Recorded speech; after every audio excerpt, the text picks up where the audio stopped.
President Donald Trump announced that the United States attacked 3 key nuclear facilities in Iran. Our objective was the destruction of Iran's nuclear enrichment capacity and a stop to the nuclear threat posed by the world's #1 state sponsor of terror. During his White House address following Operation Midnight Hammer, with Vice President J.D. Vance, Secretary of State Marco Rubio, and Secretary of Defense Pete Hegseth standing behind him, Trump warned that the U.S. could launch more strikes. If peace does not come quickly, we will go after those other targets with precision, speed, and skill. While the president says Iran's key nuclear enrichment facilities have been, quote, completely and totally obliterated, a full impact assessment is still ongoing. Final battle damage will take some time, but initial battle damage assessments indicate that all 3 sites sustained extremely severe damage and destruction. Trump's senior officials have repeatedly said the mission was not about a regime change in Iran.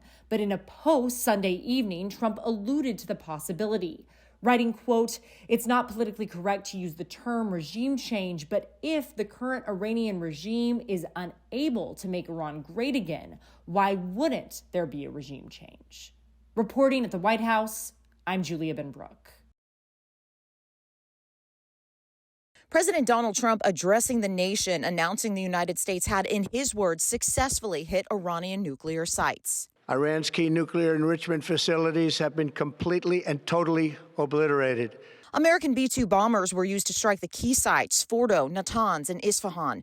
Sources familiar with the operation say the strikes involved so-called bunker buster bombs, 30,000-pound bombs with 6,000 pounds of explosives. It's believed to be the only ordnance able to reach deeply buried facilities, and it's the first known instance of the bomb being used in a military strike. Our objective was the destruction of Iran's nuclear enrichment capacity and a stop to the nuclear threat posed by the world's #1 state sponsor of terror. Trump called Iran the, quote, bully of the Middle East and says now is the time to make a deal. There will be either peace or there will be tragedy for Iran far greater than we have witnessed over the last 8 days. But Iran is downplaying the impact of the strikes and says diplomacy is only possible with an end to the violence. As long as there are attacks, negotiations will be meaningless. Following the U.S. attacks, Israel and Iran continued trading missile strikes for a 9th day as Israeli Prime Minister Benjamin Netanyahu lauded Trump's actions and echoed calls for peace. His leadership today